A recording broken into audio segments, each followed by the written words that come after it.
I will never forget that sound, that laugh, deep, careless, shameless, cutting through the quiet hum of the cafe like a knife slicing into my chest. I sat frozen, my fingers wrapped tightly around the coffee cup, my eyes locked on the man across the room. The man I once called my everything. The man I had built my entire life around. And there he was, sitting not 3 tables away from me, leaning close to another woman. Her hand rested on his arm, her lips painted in bold red, and he was laughing with her in a way I thought was only mine.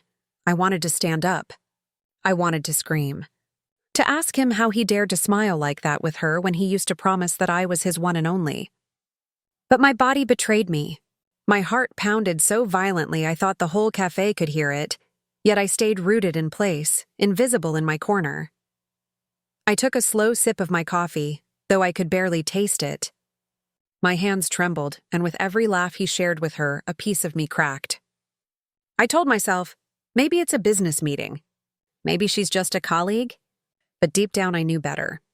I had seen that look in his eyes before. That was not the look of business.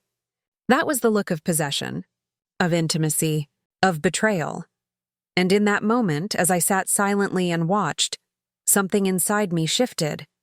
The naive, trusting woman I used to be began to burn away, and in her ashes, something colder, sharper, and infinitely more dangerous began to rise. But before I tell you what I did, before I tell you how I dismantled his carefully constructed empire of lies, I need to take you back. To where it all began. To the day I first saw him, and the day I thought the universe had gifted me with my soulmate. Because you see, betrayal never begins in darkness. It begins in light and warmth and hope. It begins with flowers and promises and smiles that make you believe the world is kinder than it is. And that's exactly how he came into my life. I still remember the first time I met him. His presence was magnetic, the kind of presence that pulls every eye in the room. His suit was tailored perfectly, his watch gleaming under the lights, his hair styled with precision. But it wasn't his appearance that disarmed me. It was his charm. The way his words flowed like honey. The way he looked at me like I was the only person in the world who mattered. From that very first moment, he made me feel chosen, special. As if every heartbreak I had ever endured had been leading me to him. And I believed it. Oh, how I believed it. Little did I know that belief would cost me everything. I sat in that cafe, my mind spinning as his laughter filled the air again. My coffee had gone cold, untouched. The woman with him leaned in closer, whispering something that made his lips curl into the same smile that used to be mine. I felt the sting of humiliation, but beneath it, something else began to stir. A dangerous kind of clarity. I wasn't going to confront him here. I wasn't going to give him the satisfaction of seeing my pain.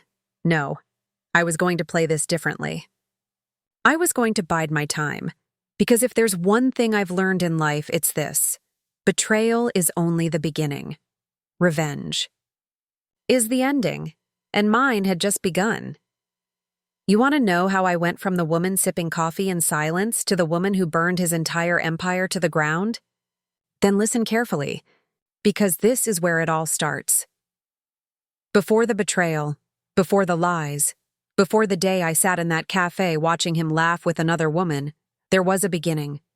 And like all beginnings, it was dressed in beauty, wrapped in promises, and painted with the illusion of forever. I met him at a charity gala. One of those polished events where chandeliers gleam like captured stars and glasses of champagne sparkle in every hand. I hadn't even planned on being there that night. My sister had dragged me along, insisting I needed to get out of my apartment, insisting I needed to meet someone worth my time. Little did I know that someone was already waiting for me. I remember standing near the edge of the ballroom, feeling like a misplaced piece in a puzzle of glittering gowns and sharp tuxedos. My dress was simple compared to the others, deep navy silk, nothing flashy. But he noticed me. He walked across the room like he owned the floor. Every step calculated, confident yet effortless. People greeted him as he passed, but his eyes never wavered. They were locked on me. And when he finally stopped in front of me, the The corners of his lips curved into a smile that would later haunt me. "Good evening," he said, his voice smooth, deep, steady. "I don't think we've met." "I'm James." Even his name carried weight. The way he spoke it, like it was both a greeting and a gift, made my heart stutter. "And you are?" he asked, his eyes studying me with an intensity that felt almost unbearable. "Maya," I replied, my voice softer than I intended. "Maya?" he repeated slowly, like he was tasting it. "Beautiful name. It suits you." That was the first time he said my name, and I didn't realize it then. But that moment would brand itself into my memory. For years afterward, every time he whispered it, every time he breathed it against my skin, I would think back to that ballroom, to the night when it all started. He didn't waste time with small talk. Instead, he asked questions that made me feel seen. Not the usual "what do you do?" or "where are you from?" His questions were different. He asked about my passions, my fears, my dreams, the kind of questions you only ask when you actually care. Or when you're very, very good at pretending to, and he was perfect at pretending. The music shifted, the band playing a soft waltz, and without hesitation, he offered his hand. "Dance with me?" I hesitated, glancing at the crowd. I wasn't a dancer, not in front of so many eyes. But something in his gaze pulled me in. His confidence was like a spell, and I let myself fall under it. So I placed my hand in his, and the moment he touched me, something sparked. His hand was warm, firm, protective even. He led me onto the floor, and suddenly, I wasn't just a guest at some gala. I was the woman dancing with James, the man everyone seemed to know, the man everyone seemed to admire. We moved in sync, and he made it effortless, guiding me through every step as if he had rehearsed with me all his life. I found myself laughing, freely, something I hadn't done in a long time. He smiled at that laugh like it was a secret meant only for him. By the end of the night, I was enchanted. Completely, utterly enchanted. He walked me to my car, the night air cool against my flushed cheeks. Before I left, he leaned in, close enough that I could feel the warmth of his breath against my ear. "I hope this isn't the last time I see you." "Maya?" It was a simple sentence, but it carried the weight of a promise I desperately wanted to believe in, and I did. Foolishly, blindly, I believed it. Because how could I know then? That every promise he made was a thread in the web he was already spinning around me? If I had known what that first dance would cost me, would I have taken his hand? Or would I have walked away? You'll have to decide as you hear the rest of what came next. When people talk about falling in love, they use words like magic and destiny. But the truth is, falling isn't magic at all. It's gravity. Slow, steady, and inevitable. You don't even realize you're being pulled until you've already hit the ground. That's exactly how it was with James. After that gala, he didn't waste a moment. The very next day, he sent flowers to my office. White lilies, my favorite, though I had no idea how he knew. Attached was a note written in elegant handwriting. "A night too short deserves a continuation. Dinner tonight?" It wasn't a request. It was a declaration. And I said yes. Of course I did. That night, he picked me up in a sleek black car that seemed to glide rather than drive. He stepped out himself to open the door for me, every gesture polished, every move practiced, yet so smooth it felt natural. He made me feel like I was stepping into another world, the kind of world I had only seen in movies.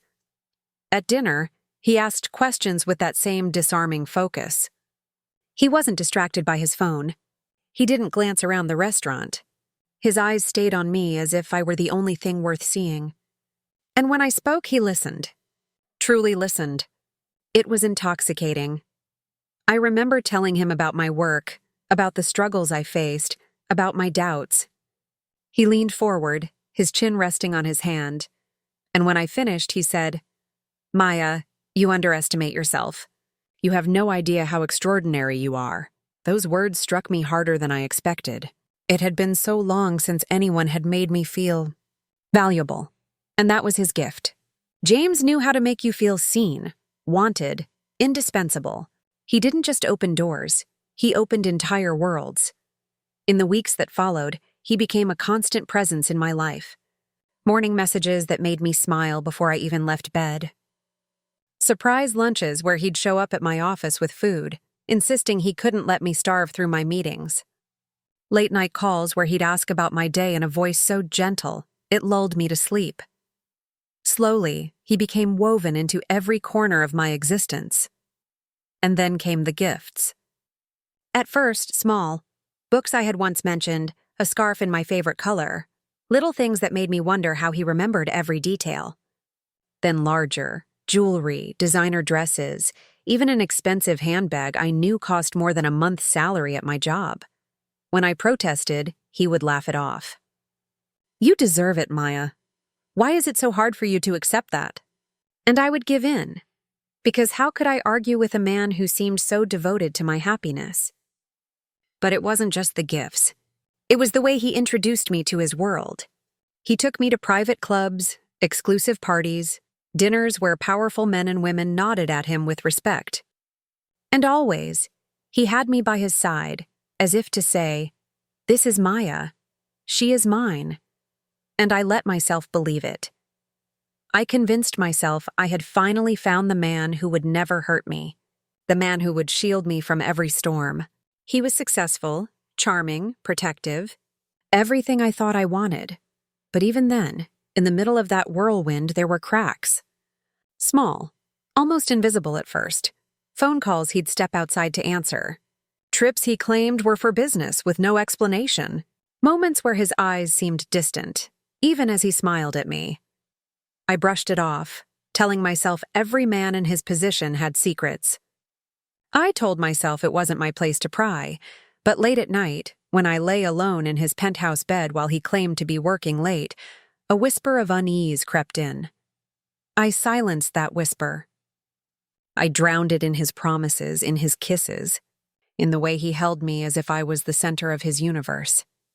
But deep down, I should have listened, because whispers, when ignored, always grow louder. I thought I was his world. I thought I was the only woman who filled his nights and days. But the truth? The truth was waiting, sharp and merciless, just around the corner. Every perfect picture eventually reveals its cracks. No matter how carefully painted, no matter how convincingly framed, the truth has a way of bleeding through.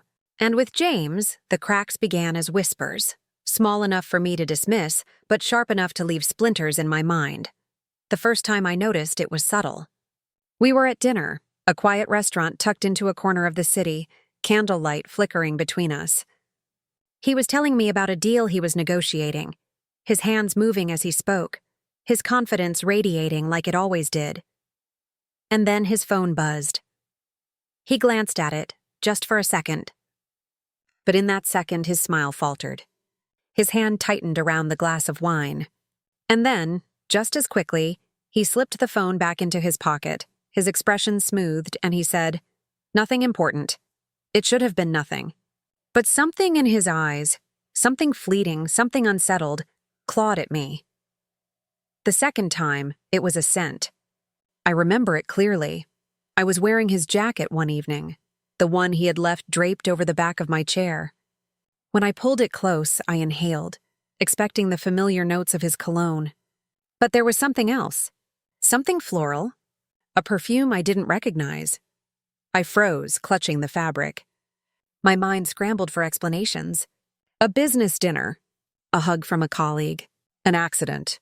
But no matter what I told myself, that unfamiliar scent lingered, pressing against the walls of my denial. Then came the third time. It was late, past midnight. I had dozed off waiting for him in his penthouse, the city lights spilling in through the tall glass windows. I woke to the sound of his key in the lock. Groggy, I glanced at the clock. 2:17 a.m. He walked in, his tie loosened, his shirt slightly wrinkled, his smile forced. "Long meeting," he said before I could ask. I wanted to believe him. I wanted to trust him. But I couldn't ignore the way he avoided my eyes as he pulled off his jacket. I couldn't ignore the faint smear on his collar, not quite lipstick, Not quite shadow, but enough to make my stomach twist. Still, I said nothing, because love, real or imagined, makes us complicit in our own destruction.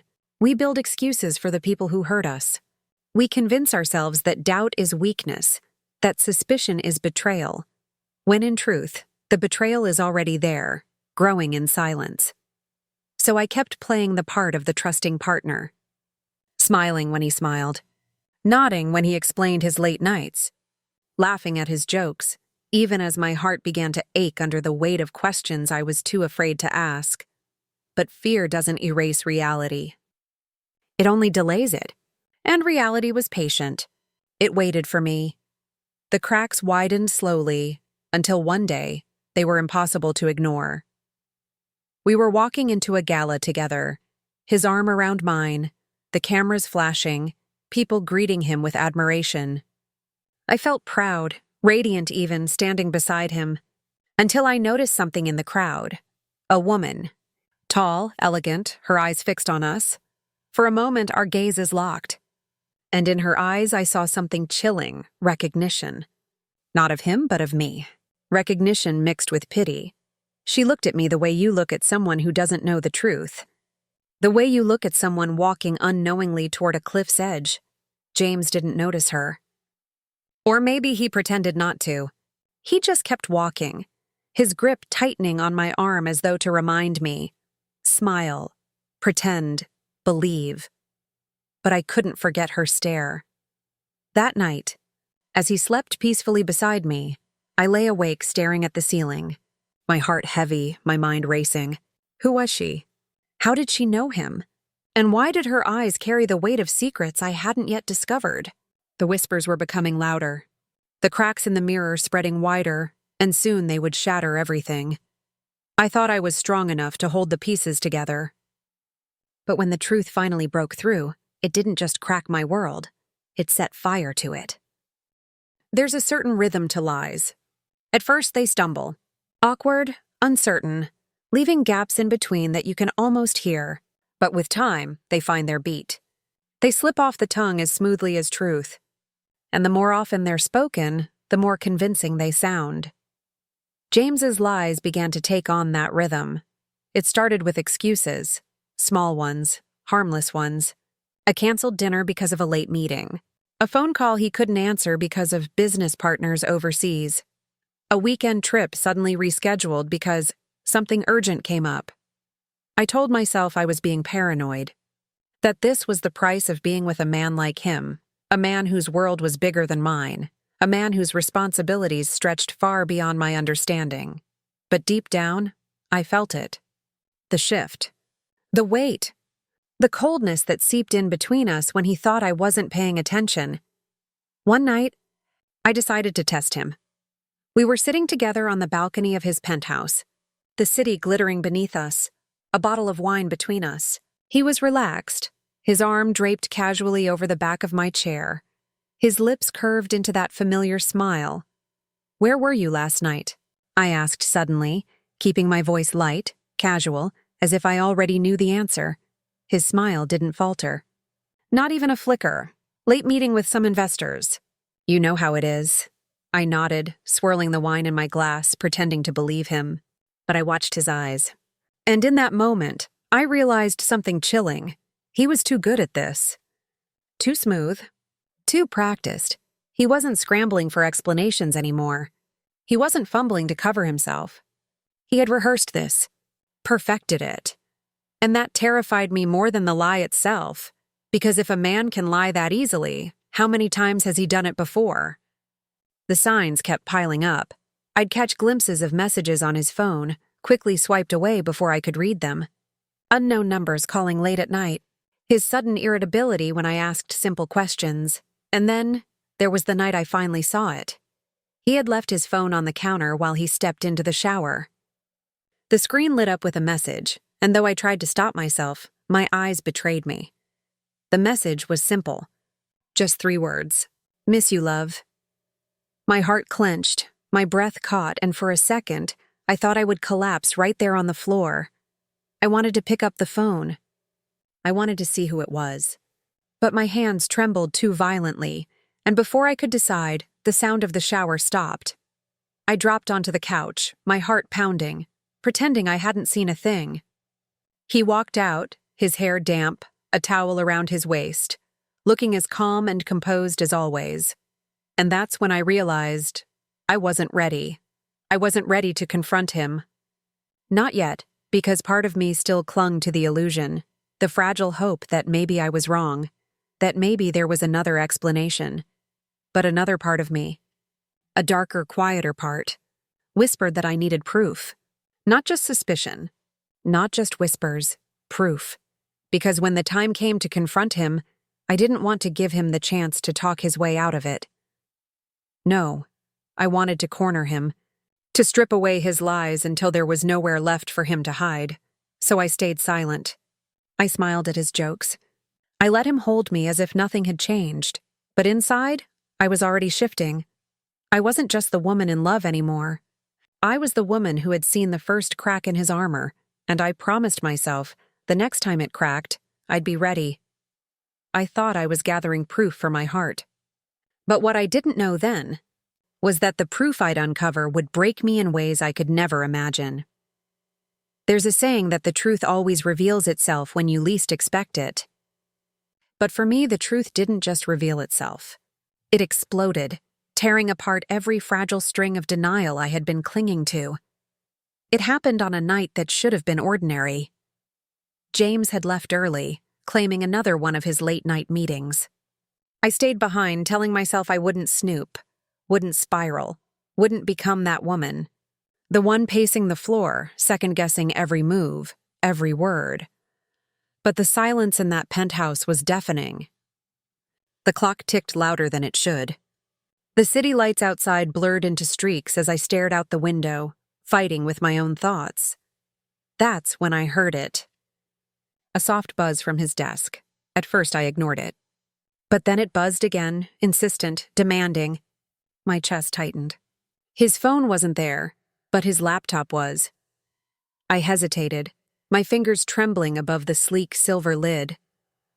I knew this was the line. Once I crossed it, there was no turning back.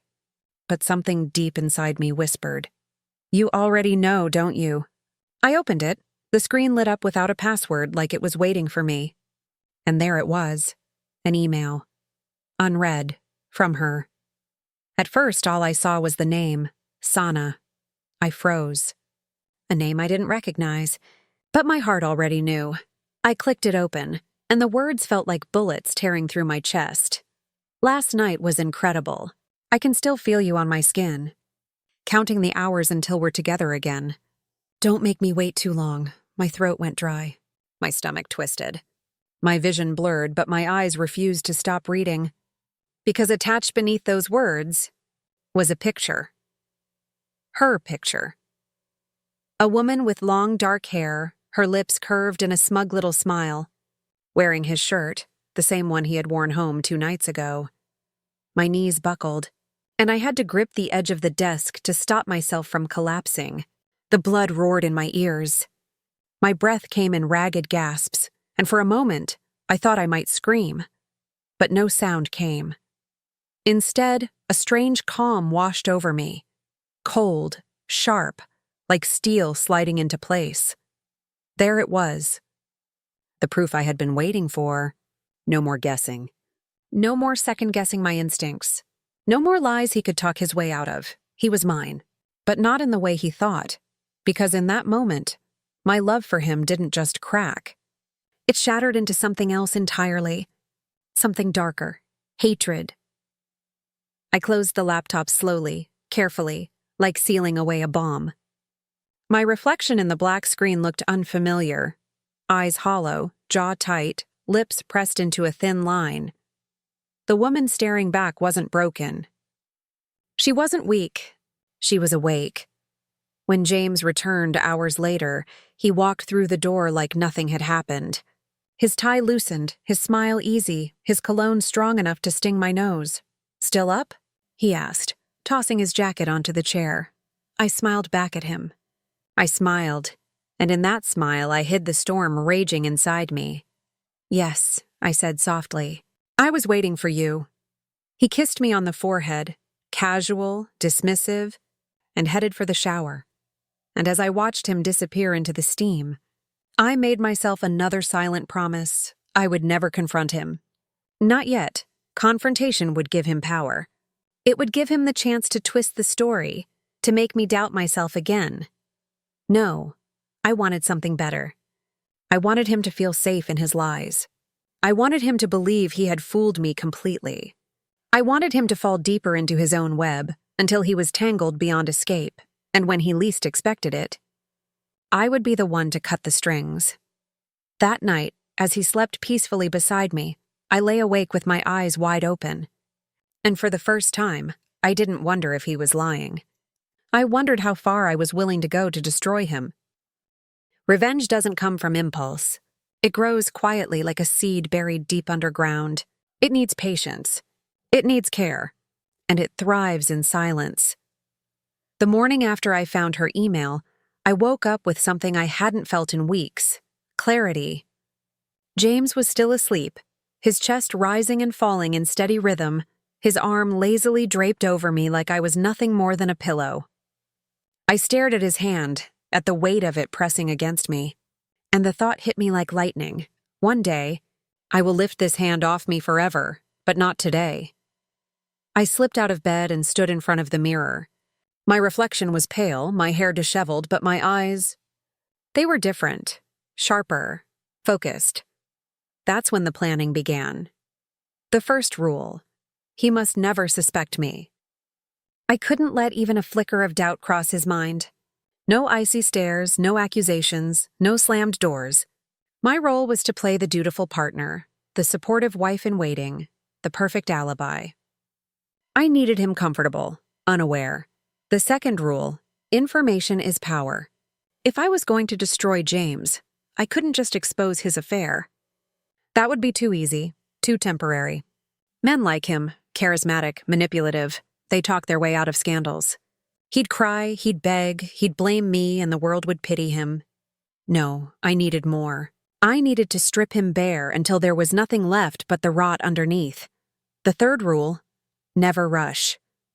Revenge isn't a sprint, it's a marathon. Every step calculated, every piece set into place. He had taken months, years even, to weave his lies. I could wait a little longer to unravel them, so I started small. I became his shadow, invisible but ever present. I learned his routines with surgical precision. What time he left the office, how long he stayed at the gym, which nights he worked late. I watched the way he used his phone, the way he set it face down at dinner, the way his lips curved when he saw a message he didn't want me to notice. And slowly, I began collecting: a forgotten receipt tucked into his suit pocket, an expensive restaurant I'd never been invited to, a stray hair on his coat, long, dark, and not mine, the faint scent of unfamiliar perfume clinging to his collar. Each detail was a thread, and I kept pulling, but information wasn't enough. I needed proof, evidence that couldn't be denied. So one afternoon, while he showered, I slipped into his study again. My hands trembled as I plugged in a small device, a duplicate drive I had bought secretly online. In minutes, I copied his entire email history, his financial records, even his private folder hidden behind encrypted passwords he thought were unbreakable. I told myself it was wrong, that it was a violation. But then I remembered her words: "I can still feel you on my skin." And my guilt turned to ice. As the drive clicked out of place, I whispered to myself, this is not theft. This is survival. Days turned into weeks, and I kept playing my role. To James, I was still his loving partner, still smiling at his jokes, still pouring him coffee in the morning. He had no idea that behind every smile, behind every touch, I was sharpening my knives. But even the sharpest blade needs a target. And I hadn't yet decided what my endgame would be. Did I want to ruin his reputation? His wealth? His family's trust? Or did I want something more permanent? Something that would leave him gasping in the ruins of his own lies? At night, when I lay beside him in bed, I would stare into the darkness and imagine it. Sometimes it was a courtroom, with his dirty secrets exposed to the world. Other times, it was him alone, broke and desperate, with no one left to manipulate. And sometimes, it was quieter, darker, a final silence that no one could undo. The one thing I knew for certain was this: I wasn't ready to choose yet. But soon I would be, because already cracks were starting to show. His lies were piling up faster than he could cover them, and the woman in the mirror, the one who had once doubted herself, was gone. In her place was someone new, someone unrecognizable even to me, someone dangerous. And as I smiled at him across the dinner table that night, nodding along to another one of his rehearsed stories, I realized he thought he was in control. But in truth, every move he made now belonged to me. They say the easiest way to catch a liar is to let them speak. So that's exactly what I did. I gave James the stage, the spotlight, and the freedom to talk himself into corners he didn't even see coming. For weeks, I'd been the quiet observer, the supportive partner, the woman who listened with soft eyes and nodded at the right moments. He thought he had me fooled, that I was still the same Maya who believed every word that slid so effortlessly off his tongue. But I wasn't that woman anymore. Now, every smile I gave him was a mask. Every question I asked was a trap. And every silence I allowed was a mirror, forcing him to fill it with yet another lie. It began on a Thursday evening. He'd said he had a late client dinner, something about investors flying in from Dubai. He returned home past midnight, smelling faintly of whiskey and smoke. "Rough night?" I asked softly, handing him a glass of water. He smiled, weary but charming as always. "Long meetings. You know how it is." I tilted my head, feigning curiosity. "Where'd you go? Which restaurant?" He didn't hesitate. "The Regal." I smiled back, hiding the chill that ran through me. Because the receipt I'd found earlier that day said otherwise. A different restaurant. A different night. He didn't notice the way I squeezed the glass tighter, my knuckles white. He didn't notice that I was memorizing every word. That was the first string I pulled. The second came when I accidentally suggested we host his family for dinner. His mother adored me. His sister always said I was too good for him. He couldn't refuse without raising suspicion, so he agreed, a little too quickly. And when his family sat in our home, laughing and drinking wine, I planted seeds in their minds without them even realizing. Small stories, subtle details, things that painted James as distracted, busy, forgetful. "Isn't it funny?" I said sweetly at one point, glancing at his sister. "James can't even remember where he eats half the time." Everyone laughed. Even he laughed. But his sister's eyes lingered on him a moment too long. I saw it. The crack. I was tightening the noose slowly, making him trip in small ways, letting the people around him notice, question, doubt. And then came the third string. I started leaving tiny traces of another woman in his life. Not her, not the mistress. I wasn't about to hand him the chance to cover his tracks with the truth. No, I created a ghost. A shadow lover who didn't exist but seemed real enough to make him paranoid. A lipstick mark on his shirt collar. Not mine, but planted by me. A faint trace of perfume in his car, sprayed while he was at the gym. An anonymous message sent to his phone late at night. "Last night was unforgettable. Can't stop thinking about you." He panicked, of course, his face drained of color, his hands trembling as he read the text. He quickly deleted it, glancing at me like a guilty child. I pretended not to notice. But inside, I was smiling, because now the liar was being lied to. Every day, he grew more restless, more jumpy. He started snapping at small things. He checked his phone constantly, guarded it like it was a weapon. And the best part, he didn't realize that the storm closing in on him wasn't from her or from anyone else. It was from me. But as satisfying as it was to watch him unravel, I knew I was only in the early stages. These were test runs, experiments to see how far he'd bend before breaking, and James was bending fast. One night, as he sat at the edge of the bed with his head in his hands, muttering curses under his breath, I walked over and gently touched his shoulder. "What's wrong?" I asked softly, my voice dripping with innocence. He looked up at me, eyes bloodshot, his jaw tight. Nothing. Just stress from work, I nodded. Kissed his cheek and walked away. But inside, I laughed, because the man who once controlled every room he walked into was now trembling in his own home. And as I turned off the lights that night, I realized I hadn't even begun the real revenge yet. These were only the first strings pulled. The real show was still to come. James had always carried himself like a king, confident, untouchable, admired. But even kings crumble when their crowns grow too heavy, and in the quiet corners of our home, I was watching his fall.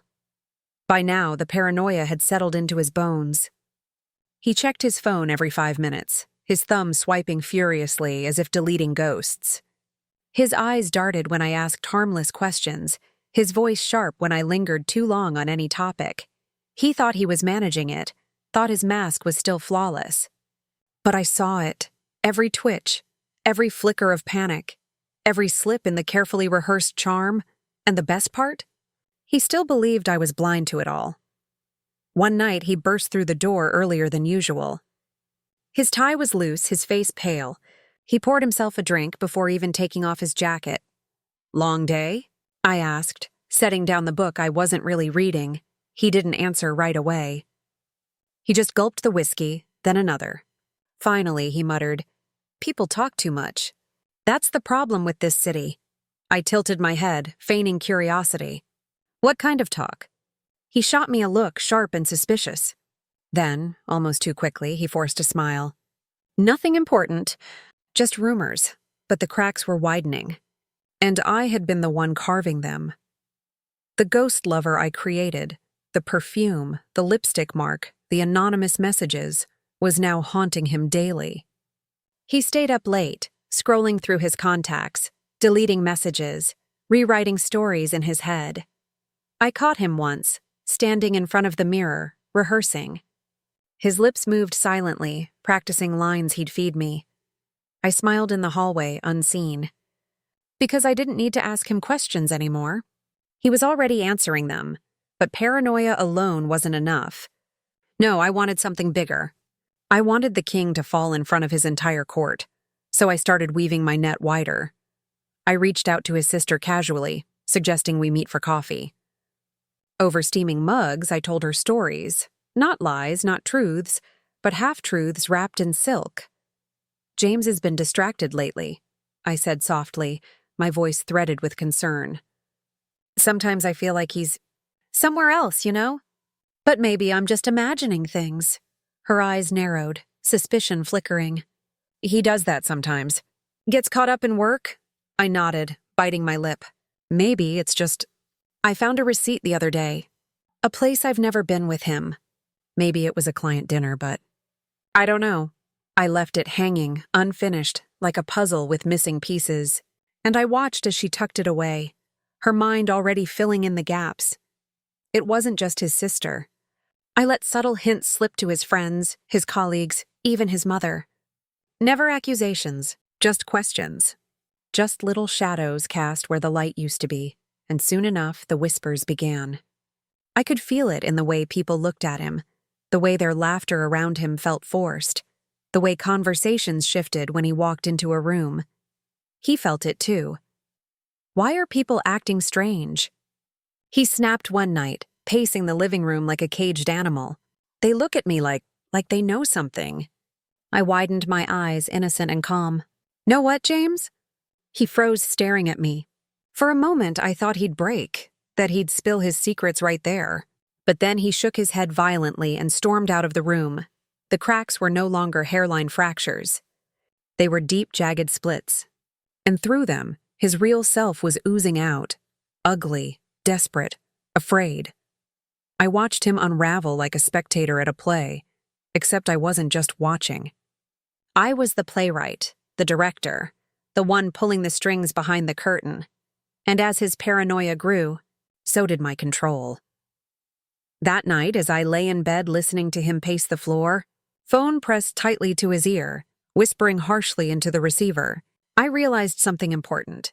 This wasn't just about revenge anymore. It was about power. For the first time in years, I felt it surge through me, not borrowed, not stolen, but mine. And James? He was just the stage on which I would showcase it. Because when a man who once thought he owned you begins to question his own reflection, that's when you know the crown is already slipping. The moment had finally arrived.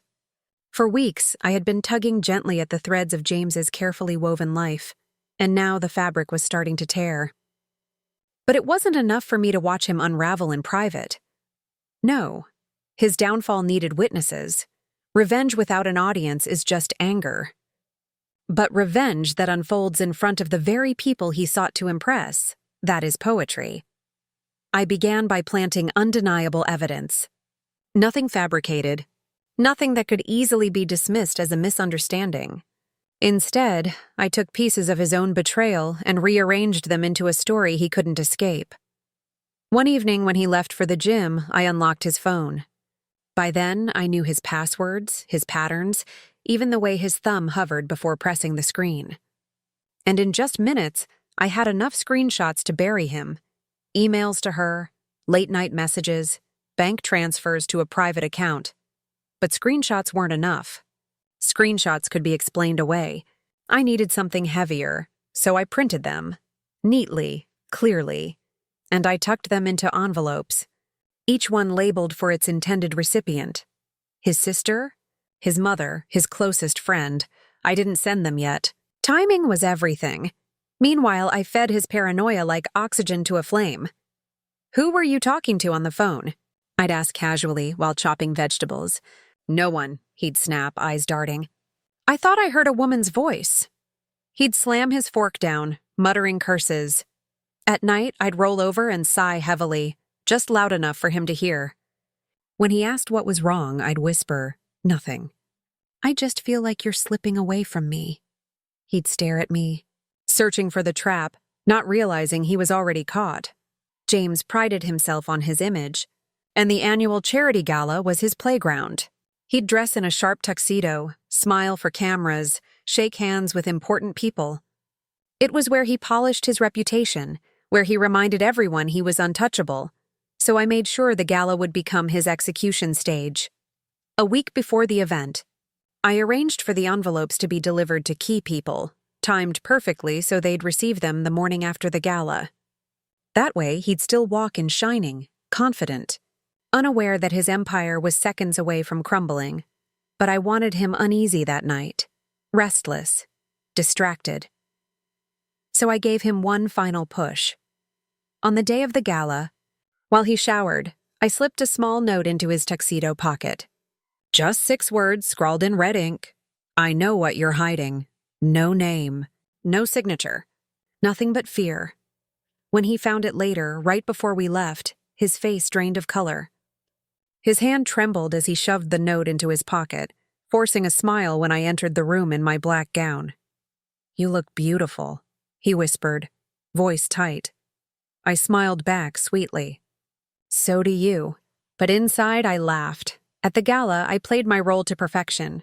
I stood at his side, smiling for photos, laughing at conversations, toasting champagne.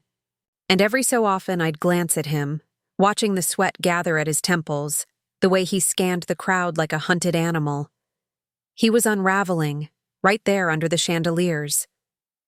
And no one else saw it. Not yet, but they would. Soon. When we returned home, he poured himself another drink, his hands shaking.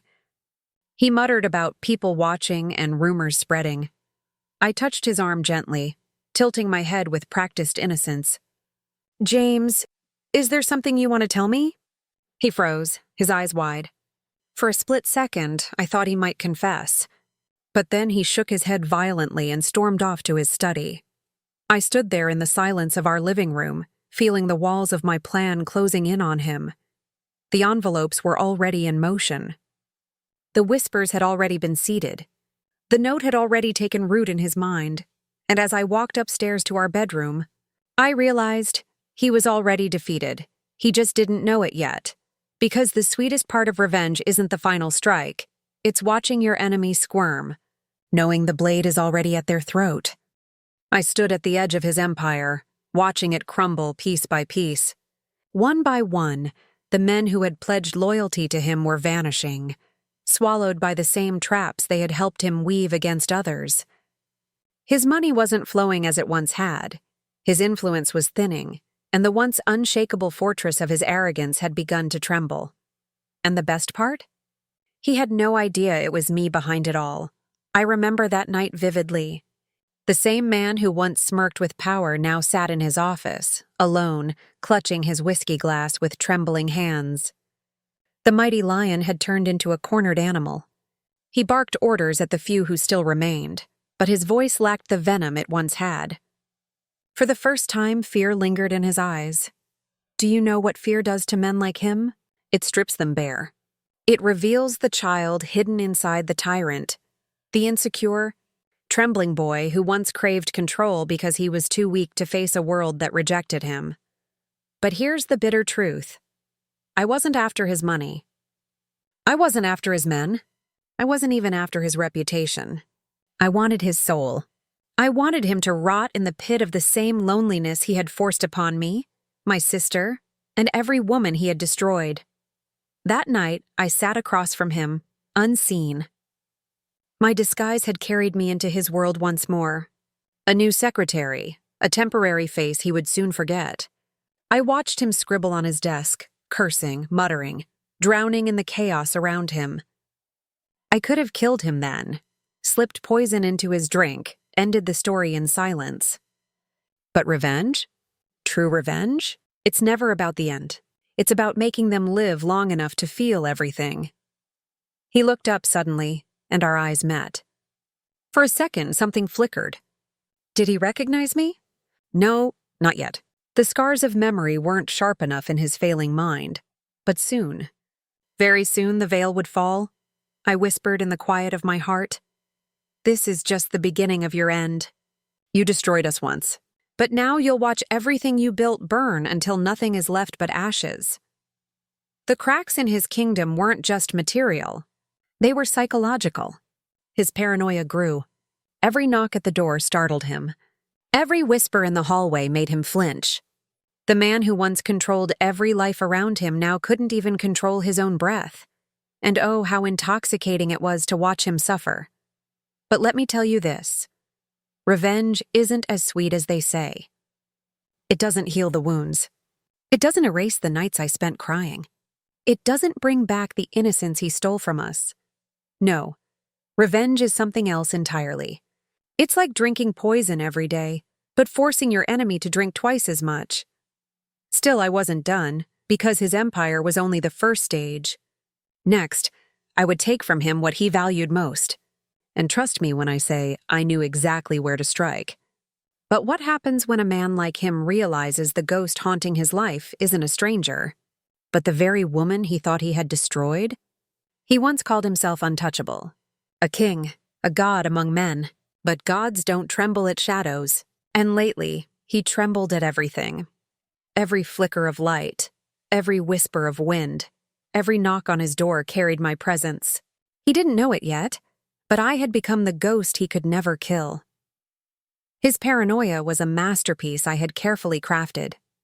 I leaked his secrets into the ears of rivals. I scattered forged evidence across his empire. I sent anonymous letters, etched with words only I could know. Words that should have died with me and my sister. Yet here they were, alive, haunting him. And it worked. I watched him from the corner of his office one night. He thought he was alone, pacing with his hands buried in his hair, sweat dripping down his temples. The mighty king was unraveling. His men whispered behind his back now, unsure if following him was loyalty or suicide. Some had already fled, leaving him with scraps of an army. But what made me smile that night wasn't his crumbling empire. It was the way he muttered to himself, over and over again. It's her. It has to be her. But she's gone. She's dead. I made sure of it. Oh, how delicious those words were. He doubted his own sanity. For the first time, he questioned the one thing he had always trusted, his control. But let me confess something. I wanted him to recognize me. Not too soon, Not too late, just at the exact moment when his world was hanging by a single thread. That moment was coming. I remember slipping a note onto his desk the next morning. Just one line written in my hand. "Do you remember the night you laughed as we cried?" When he read it, his face drained of blood. He crumpled the paper, but his hands shook so violently it tore in half before he could even hide it. He barked at his guards, screaming that someone had broken into his office. But deep down, he knew the truth. This wasn't a stranger's threat. This was personal, intimate. This was me, and oh, how he feared me. But fear wasn't enough. Fear is fleeting. Fear fades with time. What I needed, what I craved, was for him to understand, to know, to look into my eyes and see the face of the woman he had buried in his past, now risen from the ashes to destroy him. That night, I followed him home. His mansion, once filled with noise and laughter, now sat in silence, guarded by half-hearted men with weary eyes. He locked every door, every window, but still couldn't sleep. I knew because I was watching, always watching, and in the dead of night, I let my voice slip through the darkness. Not in person, not yet. Just a whisper through his phone. A single sentence that shattered whatever composure he had left. I never died, and I never forgot. He froze. Dropped the phone. And for the first time I saw it. The look I had been waiting for, recognition, horror. The past crashing back with the force of a storm. Finally. He knew I wasn't a ghost. I wasn't a stranger. I was her. The sister he destroyed. The woman he thought he had silenced forever. But now my silence was over. This was only the beginning. Now that he knows who I am, what will he do when the prey he once hunted turns out to be the predator standing right at his door? The night smelled of rain and iron, the kind of night where the world itself seemed to hold its breath, waiting for blood to spill. He sat in his study, hunched over a glass of whiskey he hadn't touched. His empire had shriveled to dust, his allies gone, his men defected, his fortune drained. Yet none of that haunted him more than the truth he could no longer deny. I was alive. And I was coming. When I finally entered his mansion, I didn't sneak. No more whispers. No more shadows. My heels struck the marble floor like the toll of a funeral bell. Each step echoed through the hollow halls, announcing the end. He looked up when I reached the study doorway. His face, once proud and arrogant, was pale and sunken. But his eyes burned with terror and rage. "You," he breathed, voice cracking like dry wood. "Yes," I whispered back. For a long moment, silence stretched between us. The kind of silence only enemies who know each other's souls can share. He had taken everything from me, my sister, my peace, my life as it should have been. And yet, here I stood, rebuilt from the ashes he left behind. "You were supposed to be dead," he spat, forcing venom into his voice, though his hands trembled. I stepped closer, slowly, deliberately. "So was your power. So was your control. Yet here I am, and there you sit, broken, begging for a past you can't erase." He slammed his fist against the desk, trying to summon the monster he used to be. "Do you think you've won? I built an empire from nothing. I buried people stronger than you." I leaned forward, locking my eyes onto his. My voice was low, sharp, unshakable. "You didn't bury me. You created me." For the first time, he had no reply. His chest heaved, his eyes darted, searching for escape, for salvation. There was none. I pulled from my pocket a small velvet pouch and tossed it onto his desk. It spilled open. Photographs, documents, voice recordings, every damning piece of evidence I had collected over months. Proof of every fraud, every betrayal, every life he'd ruined. "This," I said, pointing to the pile, "is the end of your empire. But this—" I stepped closer until he could feel my breath on his skin. "This moment, right here, is the end of you." He staggered back, chair scraping against the floor. "You wouldn't dare," he muttered. Though the tremor in his voice betrayed the truth, he knew I would. I let him see it. The fire in my eyes, the rage carved into my soul. The fury of every sleepless night, every tear, every scream swallowed in silence. "Dare?" I said, my lips curling into the faintest smile. "I've been waiting for this moment my entire life." He lunged suddenly, desperate, foolish, a cornered animal clinging to survival. But he was slower now, weaker, a ghost of the tyrant he once was. I stepped aside and his body slammed into the desk. His whiskey glass shattered across the floor, the amber liquid spreading like spilled blood. Before he could rise, I pressed him down with the weight of everything he had done. My voice thundered with the strength of my sister's memory. "You thought destroying us would make you untouchable. But all it made you was mine." And with that, his reign ended. The storm outside broke, thunder cracking as though the heavens themselves had been waiting for his fall.